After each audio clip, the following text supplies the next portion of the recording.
Tonight was much colder. Whew. Still not freezing though.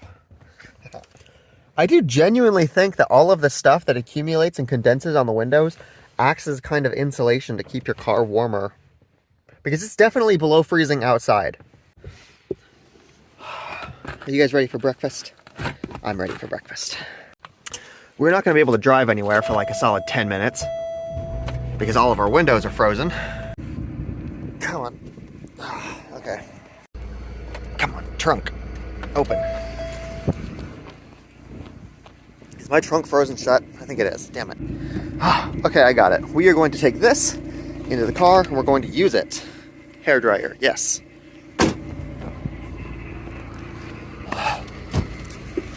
So cold outside. Jesus Christ. Oh my God, my hands are pink. Now what we're going to do is we're going to use this wonderful piece of equipment. This is so handy. I'm so glad I got this. And plug this in there. Turn it on. And then heat.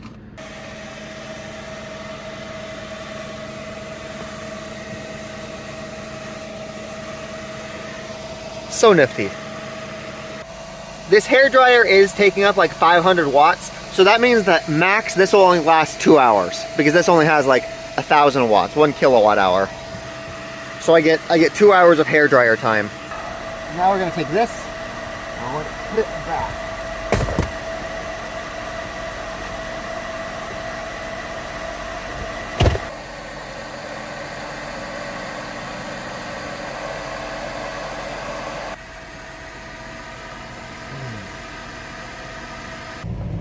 Okay, things are starting to get warm. You can start to see out of the windows. I think that we're good to go get some burritos from Come and Go. Yes.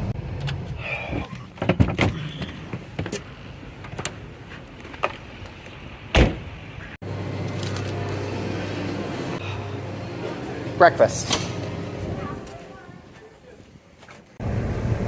You know, in hindsight, it might have been a good idea to stay with Samantha at their house. Like, endure their fighting and all of that stuff. It was warm there. I had electricity there. I didn't have Wi-Fi, but it was warm.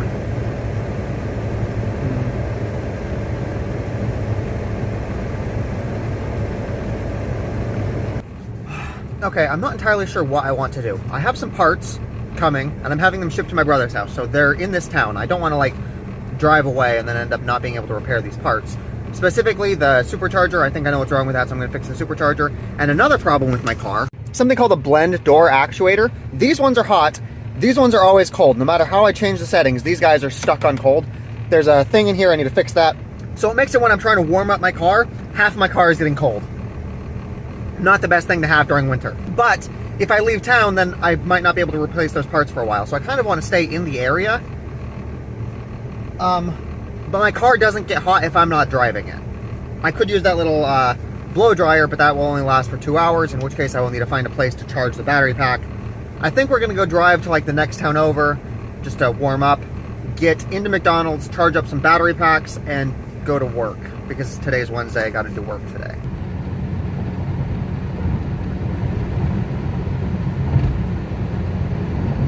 My hands are so cold.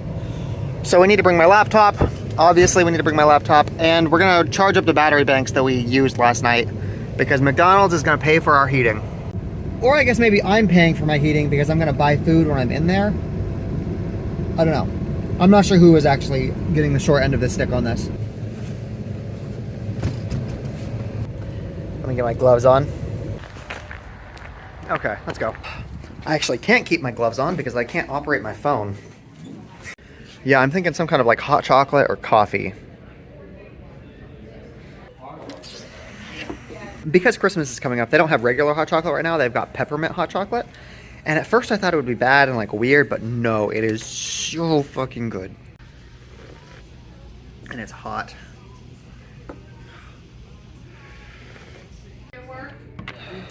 And then these are for the battery. This is for the laptop, this is for the battery. Lunchtime. One of the cool things about small town Iowa is that I can just leave that stuff there without worrying about it. I got a regular chicken sandwich, but I also got this cheeseburger for free because I eat here so often. I've got a bunch of points stacked up, so they give me free food. You should always get your crispy chicken sandwiches with extra pickles. That's the key, extra pickles. You can see, like, I've got just a whole bunch of pickles up on here. That's how it's done.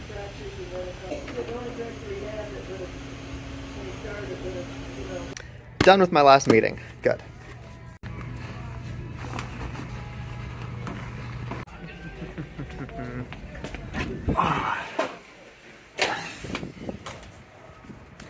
It's so cold outside. Gonna throw my bag in my car real quick.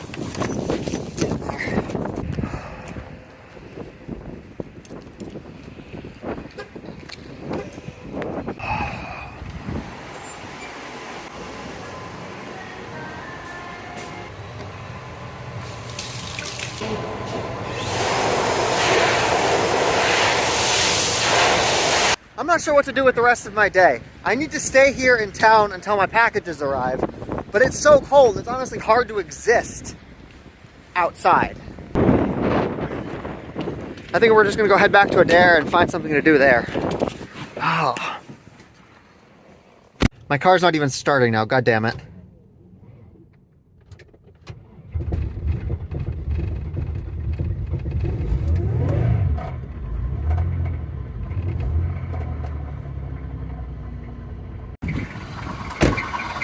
My engine is definitely making noise. Oh, and it just stopped. Good. What the fuck? What the fuck? It is too cold for this shit. Let's try this again.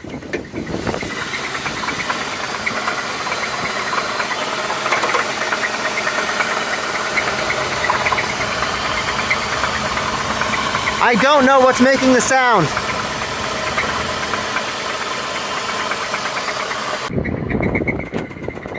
Seriously hoping I don't have rod knock. I'm going to try to take this over to the gas station to get gas. Let's see what happens. She does not sound happy.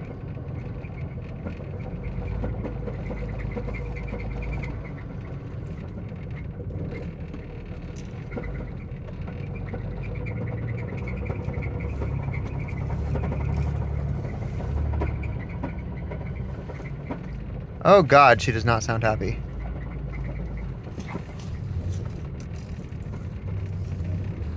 Jesus Christ.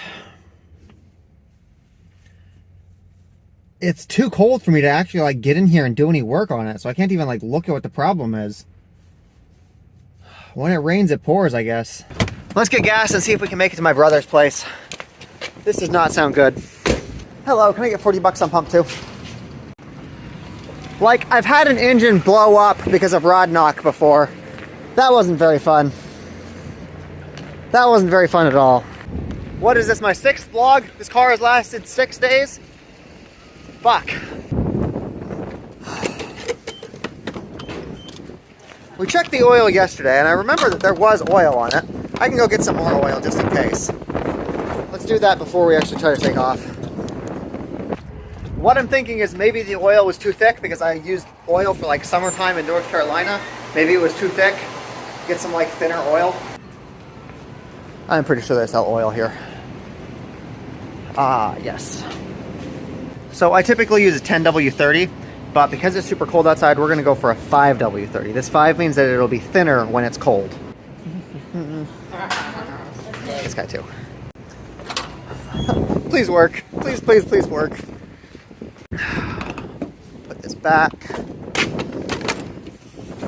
Gas cap back on. Open up the hood. Put in the oil. It is so cold outside, I can't feel my fingers. Yeah, so it typically wants 10W30, but we're gonna go a little bit lower. Oh, go in the... Okay, I spilled oil everywhere, fuck. Okay, I got a funnel this time.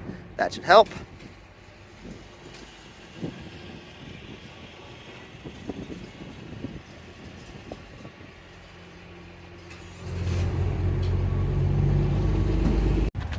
Moment of truth. Let's see if my car is dead.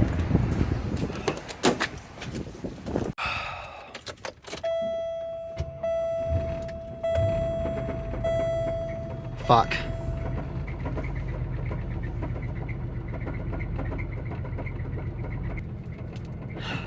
I think my car is dead.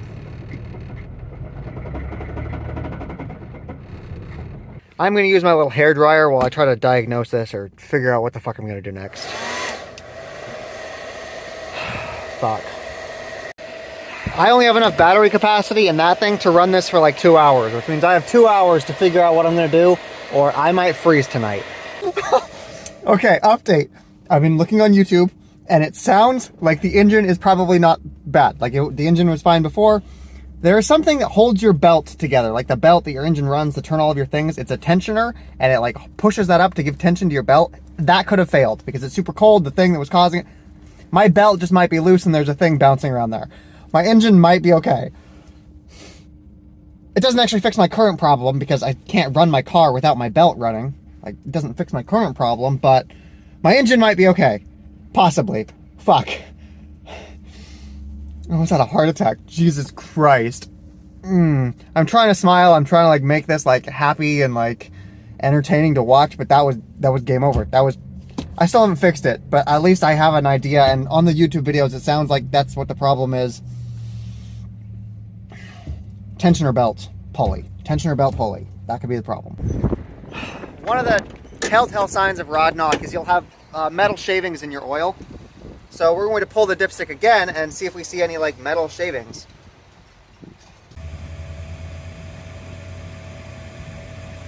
I definitely see sparkles.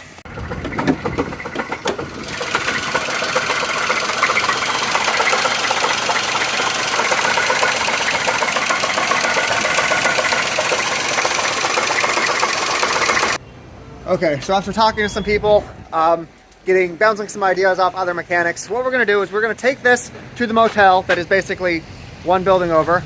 Hopefully my car will make it. And then I'm going to get warm because hotel. I honestly don't even know what I'm going to do. If this car is broken, like, I don't know what my plans are. Yeah, you can see the hotel right there. I'm not sure what my plans are if this actually is the end of it. Let's see if this car will make it.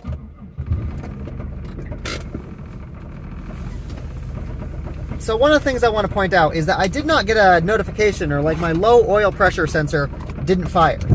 If oil wasn't flowing through my car, I feel like that would have, I would have seen that light flash up. And I record everything, so you guys can probably go back and see that too. I feel like I had oil this entire time. Oil was not a problem. God, I don't even want to push my foot on the gas. Fuck. Oh, I can just feel that I'm hurting my car. Ugh. That sound.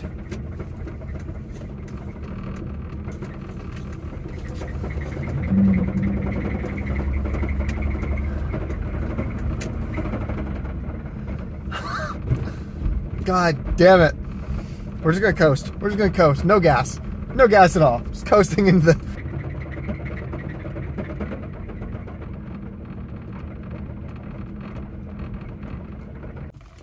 So what we're going to do now is we're going to go on YouTube and we're going to watch hours worth of videos showing us other people that have had the same engine and finding out what happened to theirs, finding out the symptoms, finding out like what all I have in common with other people's problems, and looking through the comments to see if they showed what their problems were. The worst case scenario is that I spun a bearing and my engine needs to get taken apart.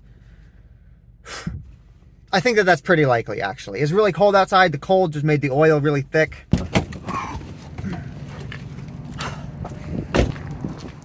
I think they're charging like $60 a night, which is ridiculous. What are the current rates that you guys have right now? Let's see here. A single is a total of $79.99. The rate that she is trying to charge me in there is higher than the rate that they have on their signs up here. So I'm going to take a picture of the sign and show her the price that she's advertising.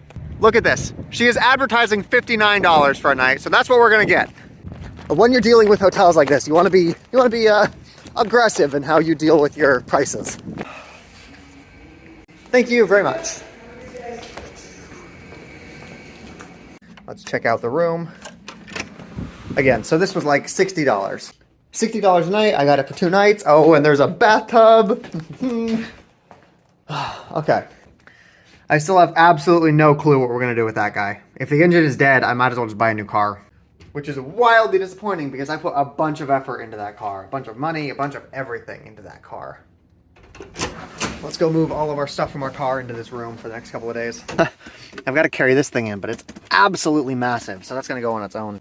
Got my backpack, got all my stuff. Let's go. I can't do this with one hand.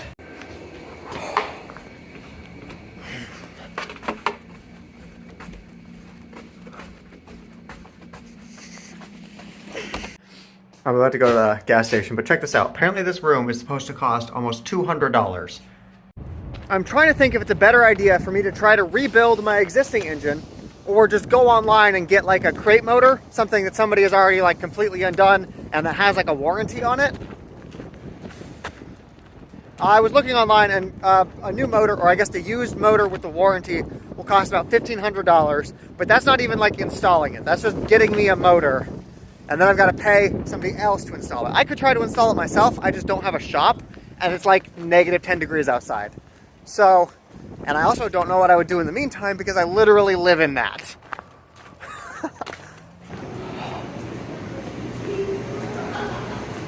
Is the pizza ready? Fantastic. Yeah, our gas stations make pizza. How cool is that? No, we're getting more. They also make donuts. I think I'm gonna, ooh, I want the glazed ones. Oh, maybe chocolate? No, yeah, okay, we're gonna go with the chocolate. Yeah. Okay, now we're gonna walk this back without trying to spill anything. Okay, brought it all over, got the pizza, got the donuts, got the drink. Now I'm gonna go draw a absolutely steaming hot bath. Where's the light switch? Steaming hot bath, and I'm gonna watch YouTube videos, learning about this engine. A lot of signs tell me that my engine is dead. There's some pretty compelling evidence, but there's a couple things that make me think that it might not be the engine itself. It might be like a tension pulley or a lifter or the supercharger. So research. Research is required before I go spend $1,500 on a motor. So instead of watching YouTube, I'm watching Arrested Development. And that's basically the same thing. So I do have some good news. I've been looking online and it looks like I can get a used engine for like $800. I know I could go cheaper. I could go to like a junkyard and try to pull out one of these engines by myself for much cheaper. The thing is that those don't have warranties. If I get one of these used engines, I get a 90-day warranty. So that means that once I get it installed, I've got like 90 days. If it fails, I can get a new one. I can't do that from a junkyard engine. So $800 for a engine with a warranty is pretty good. It'll have 80 to 100,000 miles on it, but it's got a warranty and it'll, okay, $900. $900 for a new engine with 80 to 100,000 miles on it. The only thing I'm not sure about is how much it's going to cost for labor. I would love to do this myself. I just can't do it in the cold and I can't do it without a garage. So I would need to pay a mechanic to do the engine swap and to swap the supercharger from my existing engine onto this new engine and potentially move the transmission across. So I'm not sure how much labor would cost. Tomorrow we're going to call some mechanics, figure some stuff out. I could be here for a couple of weeks, potentially more, depending on how long it takes stuff to get shipped and then swapped. And I'm not sure if I'm going to be able to keep doing these daily vlogs if I'm not doing anything, if I'm stuck in a hotel room. I will try though. I am trying to do 365 days of straight vlogging. So whatever happens, we will make videos.